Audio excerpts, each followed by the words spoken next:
أعوذ بالله السميع العليم من الشيطان الرجيم. بسم الله الرحمن الرحيم. الحمد لله رب العالمين، والعاقبة للمتقين ولا عدوان إلا للظالمين، والصلاة والسلام على عبده ورسوله محمد وعلى آله وصحبه ومن اتبعهم بإحسان إلى يوم الدين. Të dashur dhe nderuar vëllezër të pranishëm në këtë xhami, vazhdojmë me këto kuvende dhe këto mësime porosi në lidhje me këto hadithe pejgamberike, të cilat i ka përmbledhur Imam Neveviu rahimullahu taala në këtë libër, të cilin e ka quajtur Riyadus Salihin, kopshti i burrave të mirë,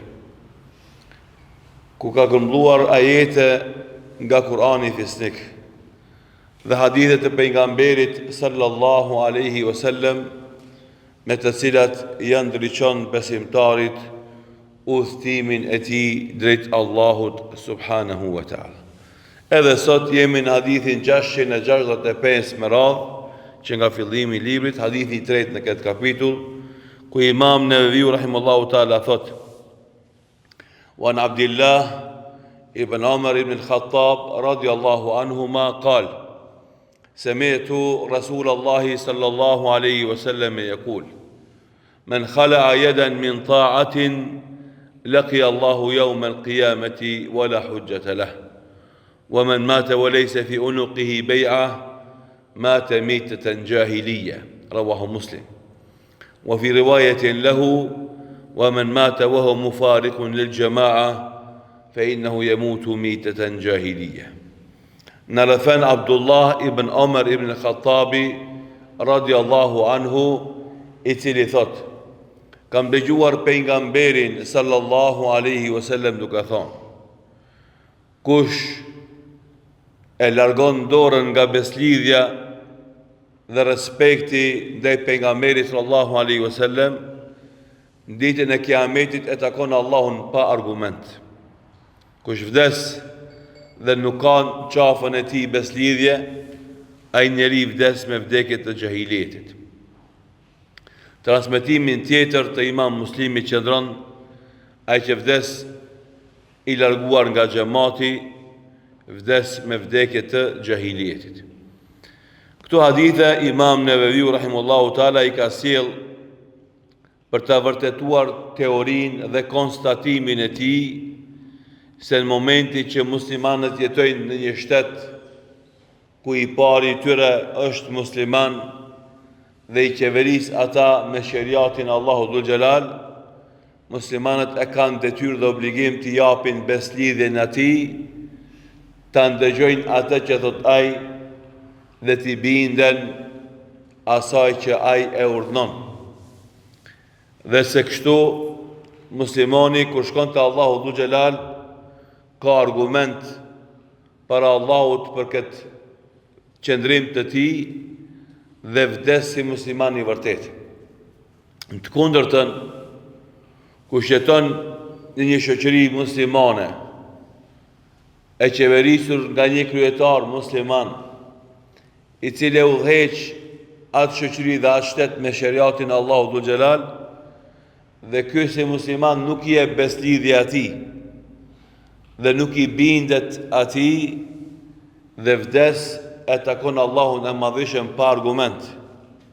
Dhe ky njeri vdes me vdekje të xahilietit, i ngjan natyre njerëzve që kanë jetuar në epokën e xahilietit, ku s'ka pas pushtetar musliman i cili ka qeveris me sheriat dhe të cilit duhet t'i bindet ai.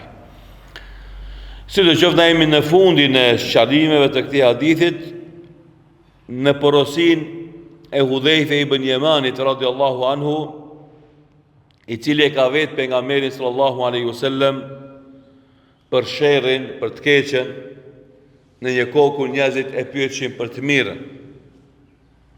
Dhe na në dy mësimet e kaluara kemi folur pak në lidhje me këtë hadith.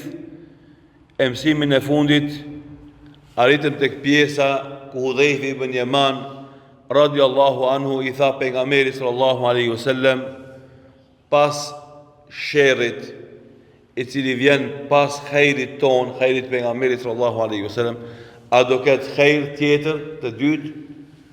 I tha pejgamberi sallallahu alaihi wasallam, po, do të ketë khejr, po ai khejr do jetë i tymosur, i mjegulluar.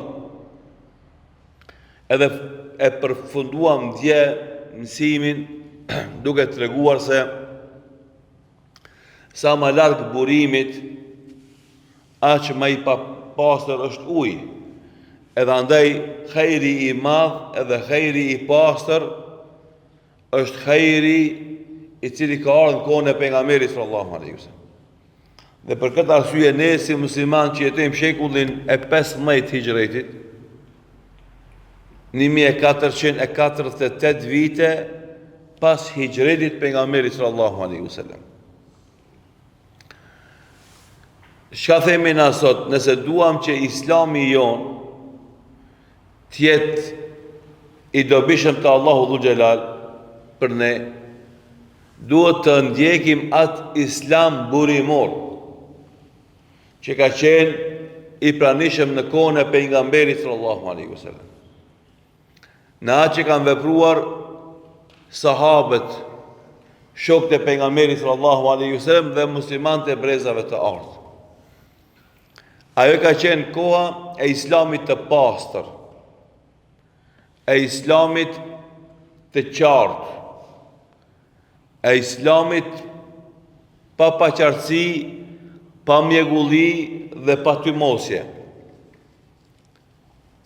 Dhe sot, kush don me jetu Islamin e vërtet, duhet të ndjek Kur'anin fisnik, hadithet e sakta të pejgamberit sallallahu alaihi wasallam dhe konceptet e fetare të kuptuara brenda kornizave të asaj që ka qenë kuptimi i brezave të artë të Islamit që quhet as-salafus salih.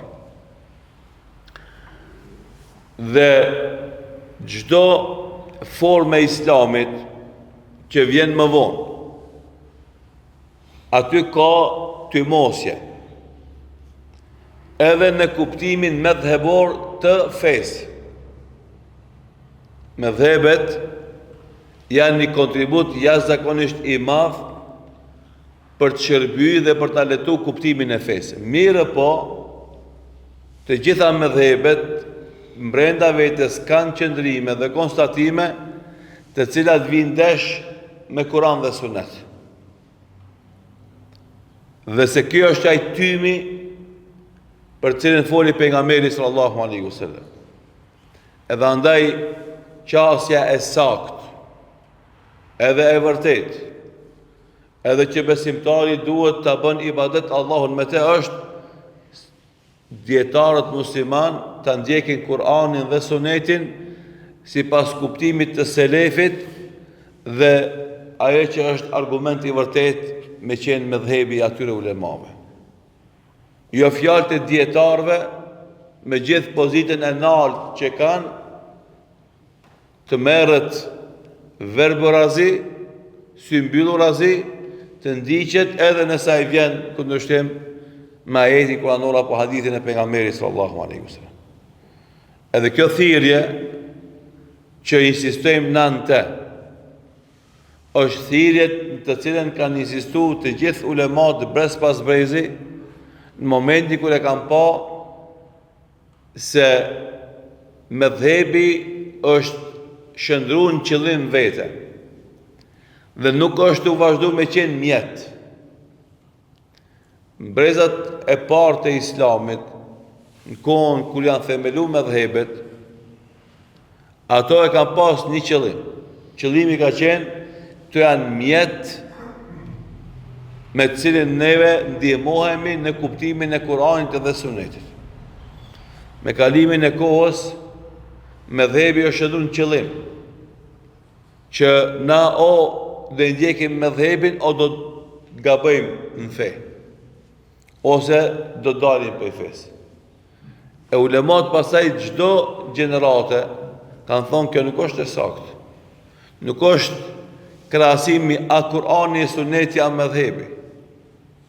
Po është Kur'ani dhe Suneti dhe madhhebi i cili e ndihmon kuptimin e Kur'anit dhe Sunetit, dhe përderisa vazhdojmë këtë rrugë, e shfrytëzojmë, momenti që del nga kjo kornizë dhe rrugë, i themi na vazhdojmë me ndjek Kur'anin dhe Sunetin e jo madhhebin. Edhe thirrjet që i bëhen her pas here, sidomos kohën e fundit, për disa xhallarëve të ri, me u kthy madhhebit, është qasje e gabuar. Sepse cenohet dhe dëmtohet esenca e thirrjes islame. Ajo është ndjekja e Kur'anit dhe Sunetit pejgamberit sallallahu alaihi wasallam. E ndjekja e Kur'anit dhe Sunetit pejgamberit sallallahu alaihi wasallam nuk ka zëvendësim, nuk ka alternativë. Ajo është esenca e fesë. Edhe është thirrje e vazhdueshme. Dhe ka më mbet ajo dominante. Në të gjitha kohrat, megjithëse për shembull ka kohra ku madhhebi sforcohet nga shteti. Mirë po, me ramin ati shteti, bie sforcimi ati madhhebi, edhe njerëzit i kthehen përsëri Kur'anit dhe Sunetit. Kjo që në shekullin e 15, sidomos në fillimin e shekullit 15, thirrja që ka pas jehon, edhe ka depërtuar në shumicën e vendeve të botës, jo vetëm botës muslimane, ka qenë thirrja e rikthimit në Kur'an dhe Sunet. Dhe kalimit nga fanatizmi medhhebor në ndjekjen e argumentit fetar. E s'ka dyshim se në të gjitha kohrat, e sidomos në kohën e fundit, flamurin e kthimit në Kur'an dhe Sunet e kanë marrë ulemat e hadithit. Edhe kështu ka me vazhdu. Do vazhdimisht, ku njerëzit i kthehen me fanatizmit medhhebor, edhe bëhet fjala e dietarit më i rëndësishëm se argumenti fetar, Kur'ani dhe Suneti, vinë ulemat e hadithit që e thrasin umetin islam, besimtarët, kthehuni Kur'anit dhe Sunetit, edhe pastaj shërbeuni me mendimet e dietarëve, por nëse ato vinë ndesh me argumentin fetar, Kur'an dhe Sunet, ngelet argumenti fetar me prioritet, e mendimi madhhebit mbetet sekondar. Është shumë e rëndësishme me kuptu këtë konstatim dhe sqarim, të cilin na me te kemi fillu thirrjen tonë dhe kemi vazhdu dekada me radhë me punun këtë vend. Derisa tash e shohim se ka një qasje tjetër të disa xhallar të ri, edhe shohim një nënshtrim të një pjesë e xhamatit ku me lehtësi e marrin një mendim të mëdhëbit dhe lën pas dore një hadith pejgamberit sallallahu alaihi wasallam. S'ka dyshim se kjo është qasje e gabuar dhe e dëmton fetarinë e atij individit. Jo lëvizjen në përgjithësi e cila synon me ringjall sunetin e pejgamberit sallallahu alaihi wasallam dhe me i lidh mendjet dhe zemrat e besimtarëve për Kur'anin dhe Sunetin. Kur e kemi filluar në thirrjen, ka qenë fjalat që ka dominuar me gjizet tona prej atë deri sot, është ka thonë Allahu, ka thonë pejgamberi sallallahu alaihi wasallam. E sot në për disa mexhlise nuk thuhet ka thonë Allahu dhe ka thonë pejgamberi sallallahu alaihi wasallam, po thot ka thonë mëdhëbi. E mjafton dallim mes kësaj edhe asaj. Dhe andaj na pa marrë parasysh kush çfarë qëndrimi ndërton në kuptimin e fesë, vazhdojmë me i thirr njerëzit, hajdeni vëllezër, të ndjekin Kur'anin dhe Sunetin dhe pastaj të shërbejmë me mëdhëbin, po jo të bëhet mëdhëbi bazë që na pastaj e përdorim argumentin fetar me argumentu qëndrimin e mëdhëbit, por bëhet argumenti fetar bazë e mëdhëbi shërbetor i argumentit bazë. Ka dallim mes qasjes së parë dhe qasjes së dytë. Në qasjen e parë është argumenti Kur'ani dhe Suneti, bazë është mëdhëbi shërbetori i argumentit. Qasja e dytë është mëdhëbi është bazë, e argumenti fetar është shërbetori i mëdhëbit. Edhe s'ka dyshim se dallimi është i qartë dhe thirrja e njerëzve në qasjen e dytë është gabim, sipas asaj që na jemi të bindur, e kemi lexuar, e kemi mësuar dhe e kemi analizuar nga të gjitha zhvillimet fetare në shekujt e ndryshëm të Islamit. Kur tha pejgamberi sallallahu alaihi wasallam do ketë khejr dhe të mirë, po do t'jetë i timosën, tha Hudhejfi ibn Yaman radiallahu anhu, tha çka është tymosja, çka është mjegulla që ka me rok atë khejr të dytë, tha pejgamberi sallallahu alaihi wasallam, qaumun yastanuna bi ghayri sunnati wa yahduna bi ghayri hadyi ta'rifu minhum ma tunkir. Njerëz të cilët nuk do e ndjekin sunetin tim dhe nuk do udhëzohen me udhëzimin tim, do shofshte ata sende të mira, po do shofshte ata dhe sende të këqija. Shive që ky shërim i pejgamberit sallallahu alaihi wasallam është vërtetimi i asaj që thash pak më herët. Njerëz që s'kan me ndjek strikt, precis sunetin e pejgamberit sallallahu alaihi wasallam. E as që do të udhëzohen në çdo veprim me udhëzimin e pejgamberit sallallahu alaihi wasallam. Por do jenë mendimet e dietarëve dhe ato që kanë me vendos bot kuptimin fetar të njerëzve.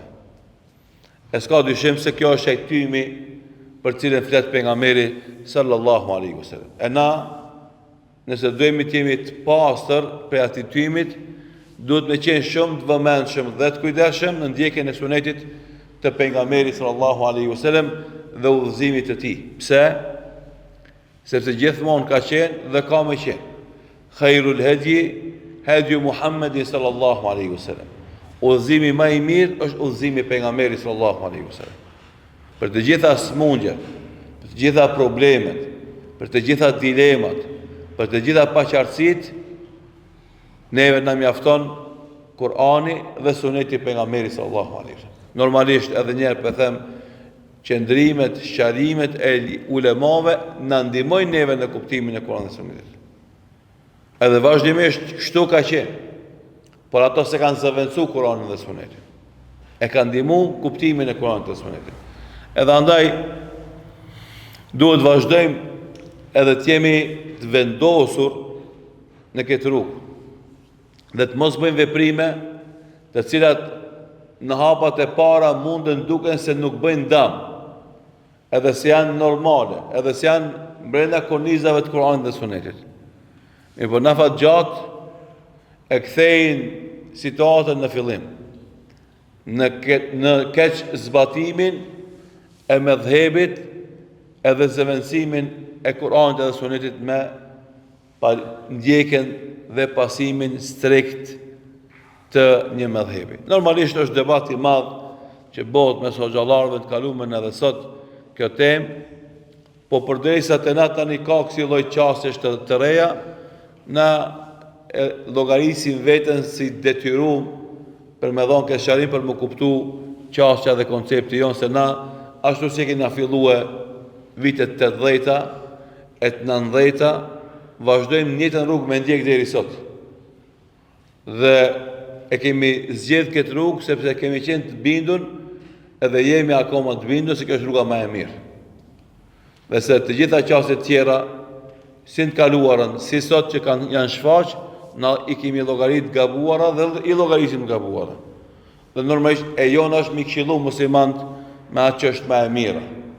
Me atë që na besojmë se Allah është i kënaqur dhe me u tregu besimtarve se rrugët tjera mundën në planin afat shkurt edhe atë afat gjatë me qenë të dëmshme në jetësimin e rregullave fetare në jetën e tyre. Kur tha pejgamberi sallallahu alaihi wasallam, do të ketë njerëz që nuk do ndjekin sunetin tim, as nuk do udhëzohen me udhëzimin tim, do bëjnë vepra të mira, po do shofsh për tyre dhe vepra të këqija. I thash, thot Hudhejfe ibn Yaman pejgamberi sallallahu alaihi wasallam, hal ba'da dhalika al-khairi min ash-sharr. Ky khairi i dytë që ka më ardhur, me këto mangësi që ka më i pas, a ka më zgjat shumë, a ka më zgjat për gjithmonë, apo përsëri mas këtij khairit ka më pas sharr? Thot pejgamberi sallallahu alaihi wasallam, po, ka më ardhur shteri i dytë. Po i tham kështu shteri i dytë për mi kuptu fazat. E kemi khejrin e parë, khejrin e pejgamberit sallallahu alaihi wasallam. Pastaj kemi shtrin e parë, që vjen largimi nga Kurani dhe Sunneti. Pastaj kemi khejrin e dytë, mirë po ka ty mosje, sepse ka fillim të largimin nga Sunneti pejgamberit sallallahu alaihi wasallam dhe kuptimi i shnosh i fesë. Mas të khejri dytë, pas ka me pas shërë të dytë. Normalisht, nëse shëri i parë është i madh dhe i keq, i dytë është edhe më i keq. Andaj, pejgamberi sallallahu alaihi wasallam, kur e pyeti Hudhaifa ibn Yaman, mas të khejrit të dytë me tym, me mjegulli, a do ketë shërë? Tha po, edhe më një herë e tregoj se si ka mu manifestua i shërë. Tha duatun ala abwabi jahannam, men ajabahum ilaiha qadhafuhu fiha. Thirrës drejt dyerve të xhehenemit. Kush i përgjigjet atyre, ata e hudhin thellë në xhehenem. Do të vinë një kohë ku njerëzit në mesin njerëzve ka me pas njerëz që kanë me i thirë për në xhehenem. Të gjitha thirrjet në botë që ekzistojnë sot, të cilat thrasin jashtë Kur'anit dhe Sunetit, ata janë thirrës për dyert e xhenemit. Flas për ata njerëz që thrasin në botë kuptime dhe ideologji jashtë Islamit. Të mos lidhet ky muhabet me meselën e mëdhëbit që thash pak më herët. Sepse edhe ata që thrasin mëdhëb, thrasin në Islam me kuptimin e tyre. Po hadithi ka qëllimin me tregu se të gjitha konceptet, botë kuptimet, ideologjit jashtë Islamit janë ideologji që thrasin xhenem. Komunizmi, kapitalizmi, neoliberalizmi, liberalizmi, neoliberalizmi, këto janë doktrina filozofike, ideologji që janë jashtë Islamit dhe kush thret në to, thret në xhenem, Allahu na ruaj. Kjo meselë nuk është e qartë të vëllezër për muslimanët. Veç Islami është dera e xhenetit. Krejt konceptet filozofike, krejt botë kuptimet tjera jashtë Islamit janë dyer apo janë rrugë që i çojnë njerëzit për në xhenem, Allahu na ruaj. Edhe nuk mundet me kanë edhe musliman edhe komunist, për shembull. Në gjithë se kalumen kanë thonë, unë e kam librezën e kuqe dhe jam musliman. S'mundet. Edhe. Edhe pastaj me thonë, unë jam edhe demokrat edhe musliman. Nuk shkon. O je musliman o je demokrat. Se në demokraci, sovrani është populli, në Islam sovrani është Rabbul Alemini. Ai që e jep pushtetin, edhe e jep ligjin është Allahu. Demokracia është populli. Ai e jep ligjin. E na themi, s'mundesh me thonë edhe Allahu e jep ligjin, edhe populli e jep ligjin. Do të më caktu, o Allahu o populli. Nëse thu Allahu je musliman, nëse thu populli, ke dalë prej Islamit. Tjetër është muhabeti me shfizu rrethonat dhe lehtësimet. Normalisht, sistemin demokratik është ma lehtë se sistemi komunist. Edhe mundesh me thonë mes dy të shijave, kjo është e keqja më e vogël. Ose mundësia e përhapjes të thirrjes Islam me këto rrethona është më e mirë se në ato rrethona.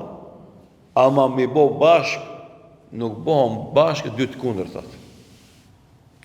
E mungesa e kësaj qartësie në sqarimin e rregullave të fesë vjen sendet edhe përzihen. Edhe dalin muslimanët të cilët i bëjnë kësi lloj, do thotë, bashkëdyzimi, bashkëngjitje që nuk ngjiten gjërat mes vetë. Islam demokratik, Islam socialist, Islam komunist nuk ka. As Islam me tradicional, Islam modern nuk ka. Islami është një, i vetëm. Ajo për cilën Allahu dhullar ka thonë, inna ad-dina inda Allahi l-Islam. Fe e vetme e pranuar të Allahu është Islami. Edhe ky Islam, burimin e vetë e ka në Kur'an dhe Sunet vetëm.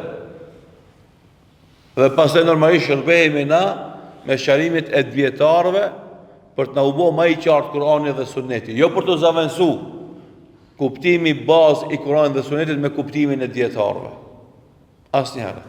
Se nëse na e zaventojmë kuptimin bazë Kur'anit dhe Sunetit me kuptimin e dietarëve, e zaventojmë fen me mendimet e njerëzve. Edhe andaj insistimi jon, edhe insistimi i dietarëve të përhershëm të mëdhej të umetit islam ka qenë kjo. Kur'ani dhe Sunneti është referenca jonë dhe luftën që e bëjmë na si dietar akademik është që sa më shumë t'i afrohemi kuptimit të bazë të Kur'anit dhe Sunnetit. Edhe vazhdimisht kanë thonë dietarët e përparshëm, kjo është ajo që e ka dhënë mund jem, ijtihadi jem. Nëse e kam qëllu, e falenderoj Allahun dhe është sukses që më ka dhënë ai mu. Nëse kam gabu është prej meje dhe shejtanit. Andaj mos e ndjek, mos e paso. Se nuk është për Allahut. Dietarët e sinqertë që kanë me punon, unë e jap një mund akademik, intelektual. E jap një sqarim, e jap një qendrim, e jap një fetva, e jap një konstatim. Nëse është e saktë dhe vërtet, është për Allahut. Edhe andaj pranoni dhe vazhdoni. Nëse del që është gabim, është për meje, do sisteme dhe shejtanit vezese që mi ka bëj, Allahu më rujt mua dhe juve për këtij mendimit. Kështu kanë qenë qasë e ulemave. Pse se në të gjitha rrethonat, shenjtëria me mbet Kur'anit dhe Sunetit. Dhe ai me mbet frumbullari. Dhe aty me qenë referenca. Dhe asaj me ju kthy na vazhdimisht njët. Jo me zëvendësu Kur'anin dhe Sunetin me mendime dietarëve, kush do qofshin ata. Sa do të mëdhej qofshin ata. Është çështje metodologjike që duhet shumë mirë me kuptu, edhe mos me gabu, edhe ajo është garanca e cila na mbron pastaj neve, se nëse na fillojmë me dhonë vlerë dhe rëndësi mendimet të dietarëve në nivelin e zëvendësimit të argumentit fetar, atë kur të vinë faza e sherit dytë të thirrësve që thrasin për dyrtë e xhehenemit, na dikush për neve ka mundësi më mashtru edhe me këta. Sa e ka me thonë, kjo është socializëm islam. Edhe ti që i besove qasjes parë, ku tha, kjo është mendimi i imamit filanit, ama ti thue për argumenti, hadithi pejgamberit sallallahu alajhi wasallam vjen ndesh me këtë. Ani se vjen ndesh, ai ka ditë diçka që s'dim na. Dhe ai ka thonë një mendim që na do të ndjek mendimin e tij edhe pse vjen ndesh me hadithin e pejgamberit sallallahu alajhi wasallam. E ne themi kështu s'është feja. Ka ditë, s'ka ditë, është mohabet gajbit, metafizik fsheft. Ne do të ndjek argumentin fetar. Edhe ai është udhërfyes për jetën tonë. Edhe ai që i jep hapësirë dikujt me ndjek një mendim të një dietarit, i cili qartë dhe dukshëm vjen ndesh me argumentin fetar, hadithin e pejgamberit sallallahu alaihi wasallam, nesër mas shumë shekujve, kur vjen një tjetër i cili thotë se ka socializëm në islam, i themi na s'ka, thotë ndjek e filan dietar, dietar i madh është. Se ka thonë këtë fjalë, ka diçka që dina që ti se din. E nesër mas shumë shekujve, kur vjen dikush ka me thonë një mendim krejtësisht kundër me islamin, aty më thonë, a do të më ndjek mendimin se është dietar i madh, dina diçka që ti se din pse ka thonë këtë fjalë. Edhe kur ta shohësh më shumë shekujve, çka mbet për islamit, as Kur'an, as Sunnet. Po mendimi i filan edhe mendimi i filanit. E kjo nuk është fe. Kjo është pjesa që ata që insistojnë me eduku brezin e ri nëpërmes mëdhëbit, nuk e kuptojnë se ky dam ka ardhur botën islame për shkak fanatizmit që është shfaqur ndërkohë dhe ka me vazhdu me sjell rezultate të tilla negative si të kalumen dhe mu përplas muslimanët me zveti për shkak të fanatizmit për një mëdhëb. E tash dikush thot po mirë, po edhe këta që janë pa mëdhëb janë fanatik. Edhe këta që janë pa mëdhëb janë anakronik, domethënë nuk e kanë sistematizuar qasjen. Ne I themi me kon fanatik për ajet e hadith është e saktë.